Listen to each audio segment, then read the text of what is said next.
Hai teman-teman semua, ketemu lagi dengan saya Feby. Visi saya adalah ingin membantu teman-teman semua untuk mendapatkan versi terbaik dari diri teman-teman sendiri, baik dalam hal kesehatan, penampilan, maupun juga penghasilan.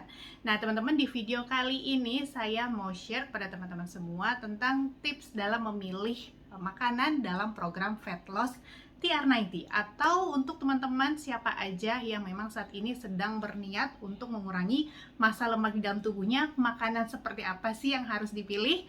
Saya akan membagikan apa yang sudah saya pelajari ya teman-teman waktu saya mengikuti program OTG Fat Loss System dengan TR90 6 tahun yang lalu ya. Kemudian selama itu saya mengikuti komunitas OTG Fat Loss System ya. Saya banyak belajar di dalamnya dan juga menjadi coach untuk orang-orang yang ingin melakukan transformasi kesehatan dan bentuk tubuhnya melalui OTG Fat Loss Program ya dengan TR90.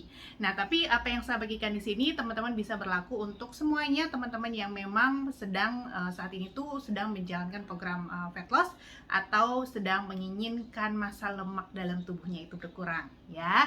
Jadi kalau kita menginginkan massa lemak tubuh kita berkurang, pastinya teman-teman harus ada defisit kalori ya teman-teman ya pastinya ya. Jadi apa yang kita makan itu harusnya lebih sedikit daripada apa yang kita keluarkan supaya cadangan lemak kita terpakai gitu kan ya. Nah, untuk prinsipnya teman-teman, ini tips yang saya mau bagikan ya. Jadi pertama teman-teman pastinya harus memilih makanan itu yang lebih banyak proteinnya ya. Jadi mungkin udah pernah, kalau ini mungkin udah saya pernah sampaikan di video saya sebelumnya ya tentang porsi ini. Ya teman-teman bisa gunakan porsi ini untuk di setiap kali teman-teman makan, porsi my plate namanya. Jadi setengah piring ini teman-teman isi dengan protein. Jadi pilih protein.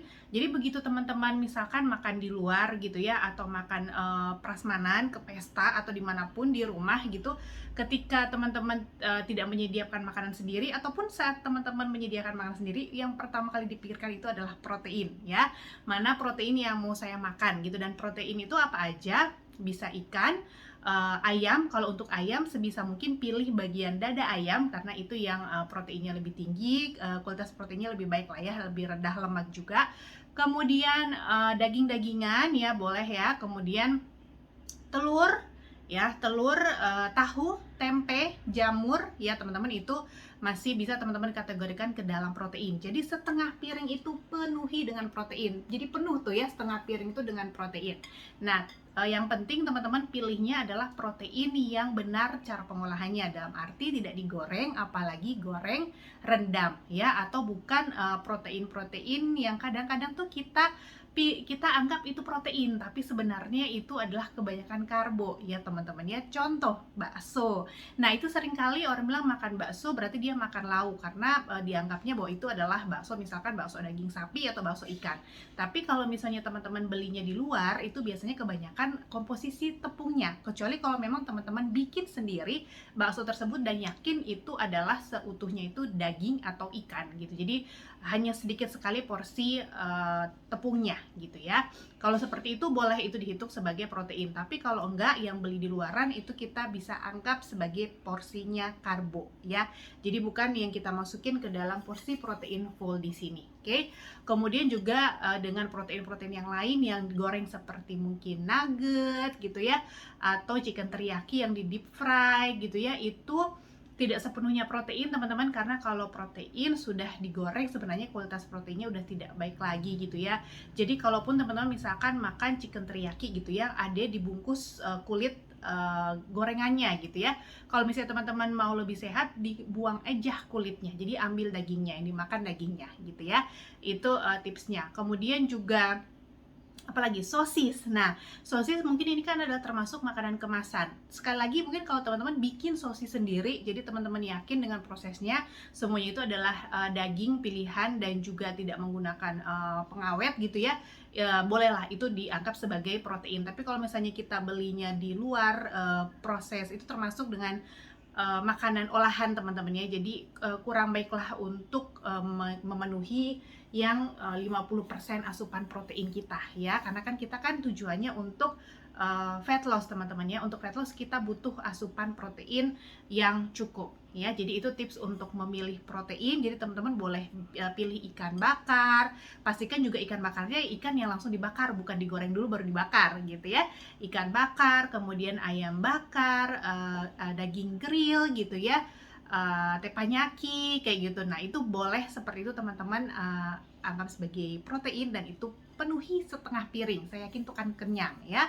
Nah kemudian yang kedua dengan porsi karbo. Nah porsi karbo teman-teman tempatkan itu di sepertiga dari setengah piring, bukan sepertiga dari satu piring ya, tapi sepertiga dari setengah piring. Nah kalau memang teman-teman sebelumnya itu belum pernah makan sesedikit itu, karena kalau sepertiga dari setengah piring ini kurang lebih 3-4 sendok makan ya, bukan 3-4 sendok centong ya, 3-4 sendok makan. Nah kalau memang sebelumnya belum terbiasa dengan porsi karbos yang seperti itu, teman-teman bisa menguranginya bertahap ya. Jadi jangan langsung tiba-tiba kucuk-kucuk makan sesedikit itu, tapi kurangi bertahap. Hari ini kurangi 1 sendok, besok kurangi 2 sendok, bertahap ya. Jadi supaya tubuh kita juga bisa beradaptasi ya. Nah kemudian teman-teman untuk karbonnya, teman-teman bisa pilih apa aja sebenarnya ya. Bisa pilih nasi, mau nasi putih, nasi merah, nasi hitam, atau apapun terserah. Tentunya nasi merah, nasi coklat, nasi hitam itu lebih baik daripada nasi putih. Tapi kalau memang nggak suka, cuma sukanya nasi putih, nggak apa-apa, yang penting itu jumlahnya ya. Yang penting jumlahnya. Kemudian atau mau pilih mie, pasta, atau kentang, itu boleh-boleh aja. Nah yang penting sebenarnya jumlahnya ya. Dan teman-teman kalau seperti roti, kue, itu termasuk dalam porsi karbohidrat juga ya. Cuman memang teman-teman harus pikirkan bahwa kalau misalnya kita ganti porsi nasi kita itu misalkan dengan roti atau dengan kue-kue lain ya, itu pastinya kalorinya biasanya pasti lebih besar daripada nasi ya kan. Karena kalau misalnya roti mungkin sudah ada tambahan coklatnya gitu ya, ada tambahan bahan-bahan yang lain yang tidak yang bisa memperbesar kalori gitu ya, bukan hanya seperti nasi tok gitu kan. Jadi kalau nasi tok itu biasanya pastinya kalorinya juga lebih sedikit kalau kita cuma makan segini aja ya. Dan pastinya beda juga kalau misalnya nasinya udah jadi nasi goreng. Nah kalau jadi nasi goreng itu biasa kalorinya lebih besar. Nah itu teman-teman harus mempertimbangkan. Jadi sebisa mungkin kalau mau makan karbohidrat ya pilih aja nasi atau mie atau bihun atau pasta seperti itu ya. Jadi bukan nasi goreng atau mie goreng ya. Sekali-sekali boleh teman-teman, bukannya nggak boleh sama sekali ya, tapi untuk kita jadikan habit sehari-hari yang kita makan, pilihlah yang tadi yang sehat itu ya. Oke, itu kemudian tips untuk karbohidrat. Dan kemudian yang sayuran, nah ini juga yang seringkali banyak kita salah gitu ya dalam memilih sayurannya. Nah sayuran teman-teman ini kita tempatkan di 2/3 dari setengah porsi piring ini ya. Dan untuk sayuran teman-teman sebisa mungkin pilihlah sayuran yang sesegar mungkin ya, yang seorganik mungkin, dalam arti yang pestisidanya itu sedikit lah ya. Karena ya kita nggak tahu kalau misalnya label organik itu benar apa enggak, tapi setidaknya kalau misalnya label organik ya kita tahu itu mungkin pestisidanya lebih sedikit, jadi itu akan lebih aman untuk kita. Jadi sebisa mungkin pilih yang seperti itu.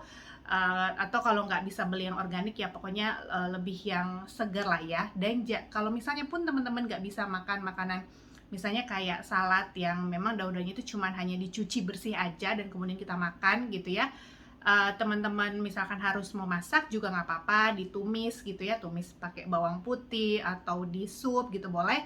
Cuman sebisa mungkin tidak terlalu lama proses masaknya, karena biasanya karena proses memasaknya terlalu lama itu akan mengurangi vitamin dan mineral di dalam sayurannya ya. Dan kemudian untuk cara memilih sayuran, saya sarankan teman-teman untuk lebih memilih sayuran yang berdaun ya, dan kemudian tidak bukan sayuran yang seperti umbi-umbian, contoh wortel ya, wortel gitu ya, atau terong gitu, atau labu siam, karena itu adalah sayuran-sayuran yang memang sayuran gitu, tapi dia cenderung punya komposisi karbohidrat yang lebih banyak dan seratnya itu lebih sedikit dibandingkan dengan kadar gulanya. Nah kalau teman-teman mau tahu gimana berapa kandungannya, sebenarnya gampang, teman-teman bisa masuk ya ke dalam Google search, terus klik aja Fat Secret, misalnya Fat Secret brokoli gitu, Fat Secret kangkung, Fat Secret labu siam gitu ya. Nah nanti akan keluar tuh, atau contoh seperti ini ya. Saya sih biasanya pakai ini dan teman-teman nggak kelihatan ya sayang. Nah di sini teman-teman bisa lihat berapa kadar proteinnya, berapa karbohidratnya, berapa kandungan gulanya gitu ya. Dan itu bisa kelihatan teman-teman kalau misalnya sayuran-sayuran yang berdaun kayak selada, itu selada cuman 100 gram cuma 11 kilokalori doang ya, ada protein 2,3 gram, gulanya cuma 0,2 ya, seratnya 0,5, karbohidratnya cuma 1,29. Tapi kalau dia brokoli, wortel itu dia jauh lebih tinggi ya, teman-teman bisa cek sendiri. Nah, itu salah satu yang perlu kita perhatikan juga, karena kadang-kadang orang bilang cuma makan sayuran aja gitu ya, tapi kok nggak turun-turun juga seperti itu ya. Jadi memang harus diperhatikan juga untuk pemilihan sayurannya. Dan tetaplah kita makan dengan komposisi semua ya teman-teman ya. Jadi semua komposisi makronutrisi itu ada, karbohidrat ada, protein ada, sayuran ada. Lemak sehat juga teman-teman bisa tambahkan ya, seperti nanti alpukat gitu ya, alpukat yang murni atau VCO yang lemak sehat itu juga boleh banget.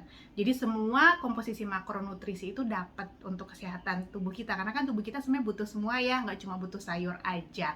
Jadi itu teman-teman bisa pakai pilihan-pilihan tadi yang sudah saya infokan untuk menu teman-teman sehari-hari ya. Jadi terutama untuk tadi tuh yang sering masih banyak tanya itu tentang sayuran misalkan ya. Jadi sayurannya itu harus dipilih sebisa mungkin yang berdaun, gampangnya gitu, yang berdaun. Brokoli itu juga sangat sangat baik gitu ya. Jadi apalagi kalau teman-teman yang memang mau defisit kalori ya. Jadi supaya nggak kegedean kalorinya juga di sayurannya, tapi seratnya nggak dapat. Tujuannya kan kalau di sayuran itu kita mau dapat seratnya yang sangat baik untuk mikrobiota dalam saluran cerna kita, juga vitamin mineralnya ya. Oke teman-teman, itu aja, semoga saya sampaikan bermanfaat. Nanti mungkin besok-besok saya akan berikan tips untuk snacknya ya. Oke, stay safe, stay healthy semuanya. See you, bye.